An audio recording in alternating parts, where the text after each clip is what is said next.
बैलगाडा शर्यतींवर सुप्रीम कोर्टानं उगारला चाबूक, शर्यतींवर बंदी कायम, गावोगावच्या जत्रांच्या काळात चाहत्यांचा हिरमोड. राज्यातील पहिल्या साखर कारखान्याचा गाळप परवाना रद्द, एफआरपीचे 6 कोटी थकवल्यानं साखर आयुक्तांचा कारवाईचा बडगा. गडचिरोलीत शरणागती पत्करणाऱ्या माओवाद्यांच्या संख्येत वाढ, गेल्या वर्षभरात 52 माओवाद्यांनी केलं आत्मसमर्पण. चिकाटी आणि जिद्दीची यशोगाथा, वाशिममध्ये कोरडवाहू जमिनीत शेतकऱ्यानं केली ऍपल बोराची लागवड, 6 महिन्यांमध्ये 1.25 लाखांचं मिळवलं उत्पन्न.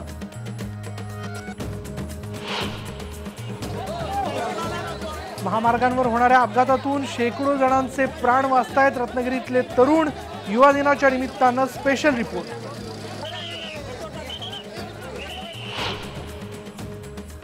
आणि अहमदनगरमधल्या अकोलेत डांगी जनावरांचा भव्य मेळा, चिवट आणि देखण्या डांगी बैलांच्या विक्रीसोबतच स्पर्धाही.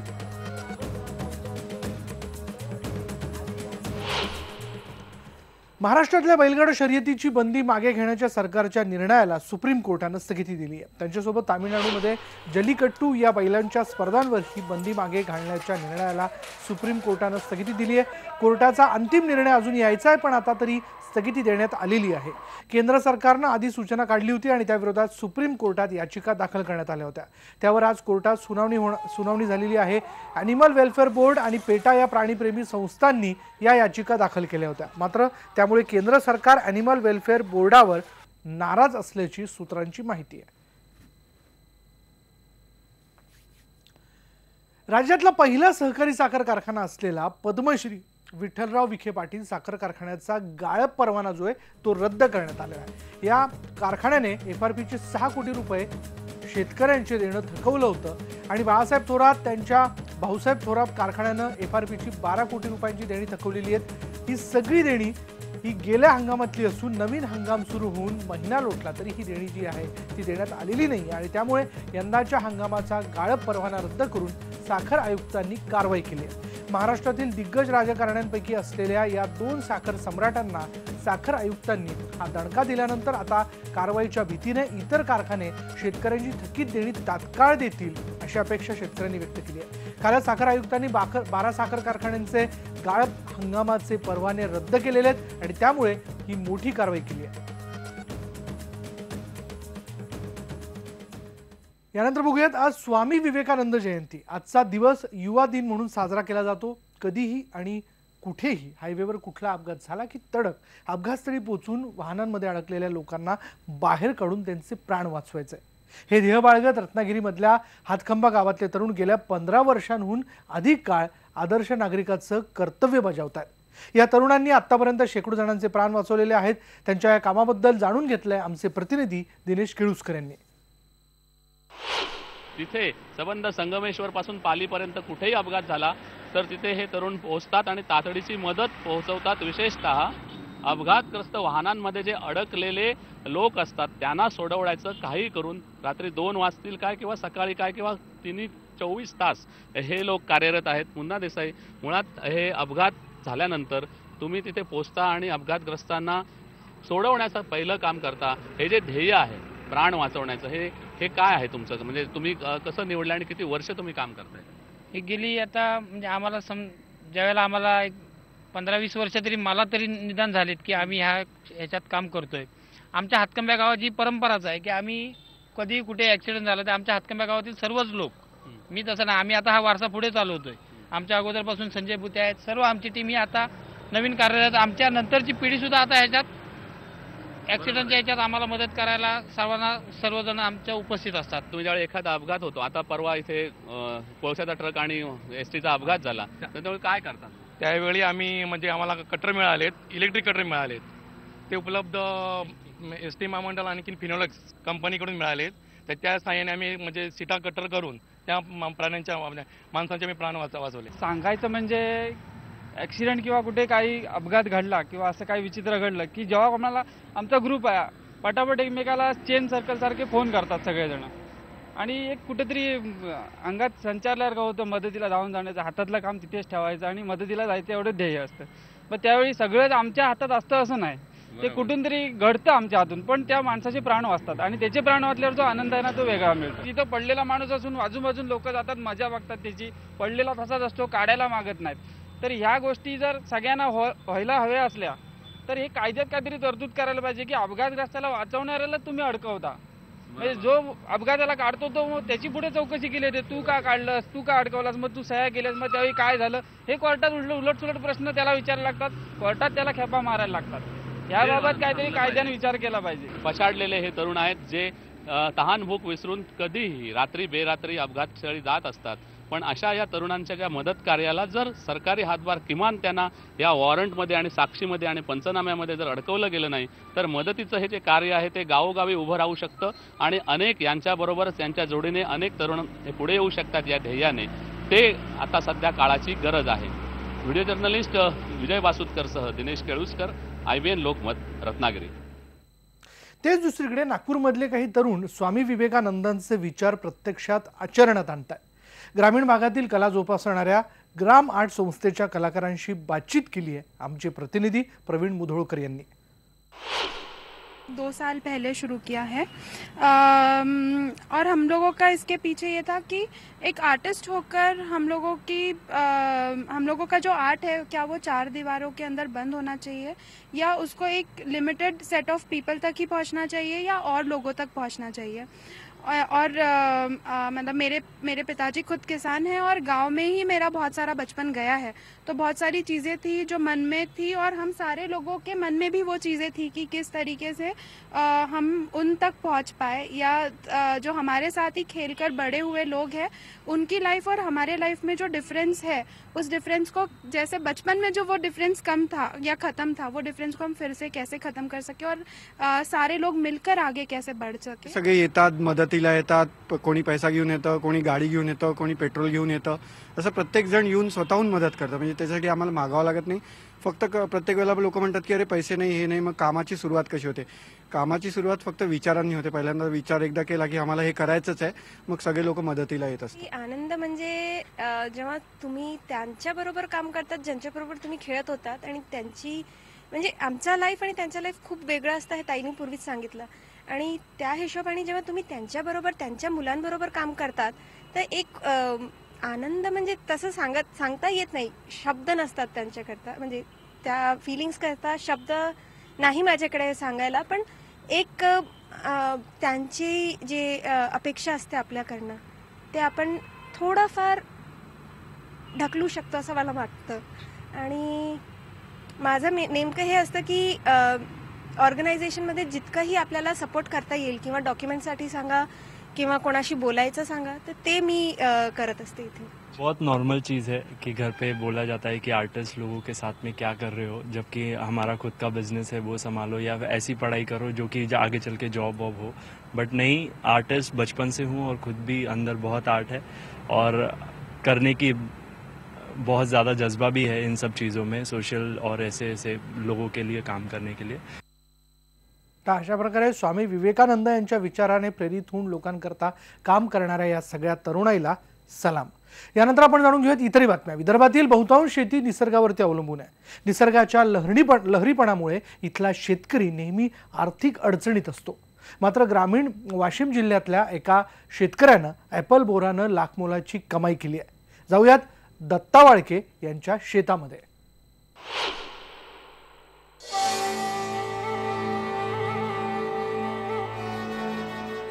ही एवढी मोठाली बोरं आहेत ॲपल बोरं. वाशिम तालुक्यातल्या वाळकी मांजरे इथले शेतकरी दत्ता वाळके यांच्या शेतातले कोरडवाहू जमिनीत त्यांना मिळालेलं हे भरघोस उत्पादन. वाळके यांची 4 एकर शेती आहे, पण कोरडवाहू, त्यामुळे काहीही प्रयोग करण्यावर खूप मर्यादा आहे. पण त्यांनी आपल्या शेतीत विहीर खोदली आणि त्या विहिरीला भरपूर पाणी लागलं. मग त्यांनी पारंपरिक शेतीला फाटा देत वेगळा प्रयोग करण्याचं ठरवलं आणि 1 एकर जमिनीवर ॲपल बोरांची लागवड केली. जून महिन्यात लागवड केलेल्या या बागेत 450 बोरांची झाडं आहेत. एका झाडापासून त्यांना जवळपास 15 किलो पर्यंतचं उत्पादन मिळतं. प्रति किलो बोरामागे दर मिळतो 30 ते 40 रुपयांचा. शेतकऱ्यांना जर असे एक दुसऱ्या फळबागमध्ये आंतरपीक घेता येत नाही, या फळबागेमध्ये आपल्याला आंतरपीक घेता येते आणि फळाचा तर पैसा मिळून राहिला, पण याच्यामधून आंतरपिकाचाही सुद्धा पैसा मिळते की रोज डेली पैसा आपल्या हाती येणार. त्याच्यामुळे बरेचसे आपल्या काही अडचणी असतात, रोज डेली पैसा आला तो शेतकऱ्यावर जास्त म्हणजे अडचण राहणार नाही. एका वेळच्या तोडणीमधून या ॲपल बोरांचं 1 ते 2 क्विंटल उत्पादन होत आहे. आत्तापर्यंत त्यांनी 40 ते 50 क्विंटलची विक्री केली आहे आणि त्यातून त्यांना $1.25 लाख रुपयांचं उत्पन्न मिळालंय. या अभिनव प्रयोगासाठी त्यांना कृषी सहाय्यकांचं मार्गदर्शन लाभलंय. अवघ्या 6 महिन्यात दत्ता बाळके यांनी लाख मोलाची कमाई केली आहे. इतकंच नाही तर त्यांच्या अन्य कोरडवाहू पिकांचा खर्चही यातूनच निघतोय. बाळके यांनी अनेकांना दिशा दिली आहे. गरज आहे जमीन कमी असली, कोरडवाहू असली तरी त्यातून मार्ग काढण्याची. मनोज जयस्वाल, IBN लोकमत, वाशिम. यानंतर इथे वेळ झाली एका ब्रेकची आणि ब्रेक नंतर पाहूया. चंद्रपूरमध्ये उभारणार सैनिकी शाळा, संरक्षण मंत्री मनोहर पर्रीकर यांनी केली घोषणा.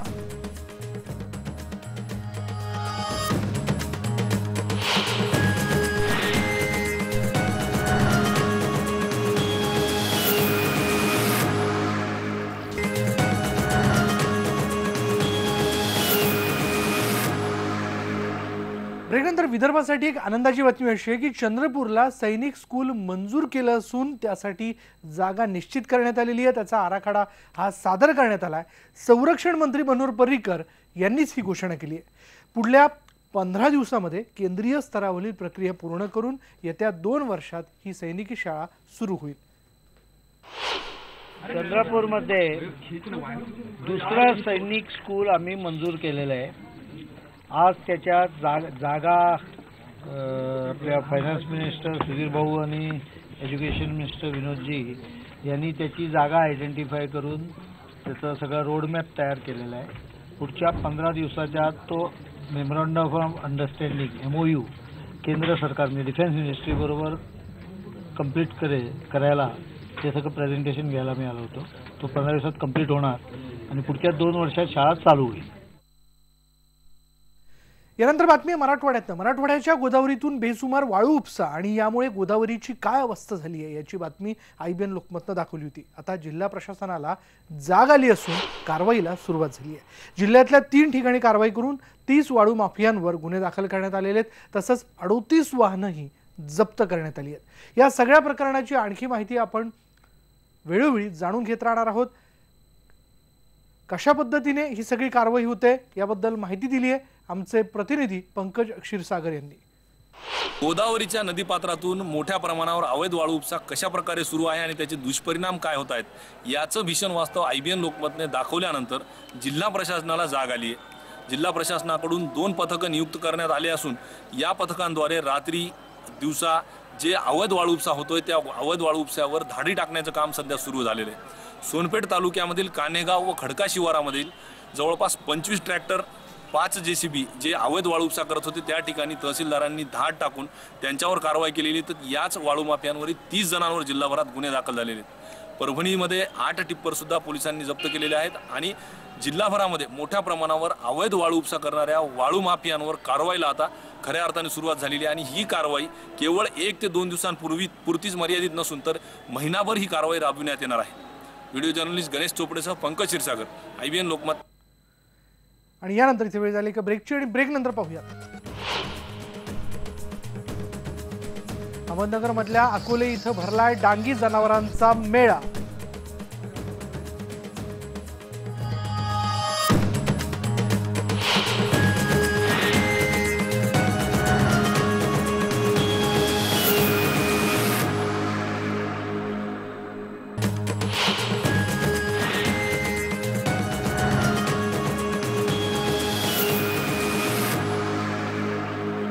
ब्रेकनंतर पाहूयात. एकेकाळी थरकाप उडवणारे क्रूरतेचा कळस गाठणाऱ्या माओवादी दहशत गावांपासून शहरांपर्यंत असायची, पण आता हेच माओवादी आत्मसमर्पण करताना दिसतात. 2015 मध्ये एकूण 52 माओवाद्यांनी बंदुका टाकून सरकारसमोर हात टेकले. मागच्या 6 वर्षात माओवाद्यांनी केलेल्या आत्मसमर्पणाची ही सर्वात मोठी संख्या आहे. 2004 ते 2010 या काळात महाराष्ट्र पोलिसांचे तब्बल 100हून अधिक अधिकारी आणि जवान शहीद झाले. 2015 मध्ये पोलीस दलातील एकही जवान शहीद झाला नाही. उलट ज्या हातात बंदूक होती ते हात आता उदरनिर्वाहाच्या कामाला लागलेत. सरकारी योजना अतिदुर्गम भागात पोहोचल्यात. आत्मसमर्पण करून अनेक नक्षलींनी हिंसेचा मार्ग सोडला. ज्यांनी सोडला नाही त्या अनेकांचा पोलिसी कारवायांमध्ये आणि एन्काउंटरमध्ये खात्मा झाला. साहजिकच याचा परिणाम चळवळीवर झाल्याचं बोललं जात आहे. 2015 हे वर्ष नक्षलवाद्यांची चळवळ कमकुवत करण्यासाठी आणि अतिशय यशस्वी पद्धतीने या वर्षभराच्या कालखंडामध्ये काम झाले. जवळपास 52 नक्षलवाद्यांना आपण आत्मसमर्पित केले आणि त्याच्यावरती हे आत्मसमर्पण करत असताना एकही पोलीस दलातील जवान आमचा ठार झाले नाही. त्याचबरोबर 2014-15च्या दरम्यान विधानसभा आणि लोकसभेच्या निवडणुका होत्या. निवडणुका सुद्धा अतिशय चांगल्या पद्धतीने पार पडल्या आणि त्याच्यामध्ये एकही जवान ठार झाला नाही. जवळपास 75% पेक्षा जास्त मतदान झालं. म्हणजे हळूहळू त्या भागामध्ये लोकशाही रुजवत आहेत. गेल्या 5 वर्षांमध्ये किती माओवाद्यांनी आत्मसमर्पण केले तेही आपण पाहूया. त्याची आकडेवारी अशी आहे, 2010 मध्ये 21 माओवाद्यांनी, तर 2011 मध्ये 19 माओवाद्यांनी, 2012 मध्ये 14, 2013 मध्ये 42, 2014 मध्ये 37 आणि 2015 मध्ये 52 माओवाद्यांनी आत्मसमर्पण केलं. यामध्ये पोलिसांनी अटक केलेले नक्षलवादी जे आहेत त्याची संख्या आहे 28. यामध्ये 3 कमांडर, 8 उपकमांडर, 35 दलम सदस्य आणि 6 ग्रामरक्षक आहेत. यानंतर एक खास बातमी. अहमदनगर जिल्ह्यातल्या आदिवासी बहुल अकोले तालुक्यात भरलेल्या डांगी जनावरांच्या प्रदर्शनाची ही बातमी आहे. डांगी बैल म्हणजे आदिवासींचे साथीदार. डोंगर दऱ्यांमध्ये आदिवासी समाजाबरोबर भर पावसात भात खाचरामध्ये कष्टाचं काम करणारी बैलांची ही जात. साधे बैल पावसामध्ये टिकाव धरू शकत नाहीत, मात्र डांगी बैलांची त्वचा तेलकट असते आणि ते काटक असतात आणि त्यामुळे ते पावसात देखील काम करू शकतात. अकोले तालुक्यातल्या राजूर गावामध्ये या जनावरांचं भव्य प्रदर्शन, विक्री आणि स्पर्धा सुरू आहे. जवळपास 30,000 जनावरांची खरेदी विक्री या प्रदर्शनात होत असते आणि त्यामध्ये 5 ते 6 कोटींची उलाढाल होत असते. बैलांच्या खरेदी विक्रीबरोबरच त्यांची स्पर्धा इथे भरवली जाते. विजयी बैलांना हजारो रुपयांचं बक्षीस दिलं जातं. गेल्या 50 वर्षांपासून सुरू असलेल्या या प्रदर्शनाला आता यात्रेचं स्वरूप आलंय. जनावरांच्या खरेदी विक्रीसोबतच लहान मुलांसाठी जत्रा, मोठ्यांच्या भेटीगाठी, नात्यांची जुळवाजुळव असे अनेक पैलू या प्रदर्शनाला असतात. त्यामुळे हे प्रदर्शन म्हणजे आदिवासींचा जणू मेळाच असतो.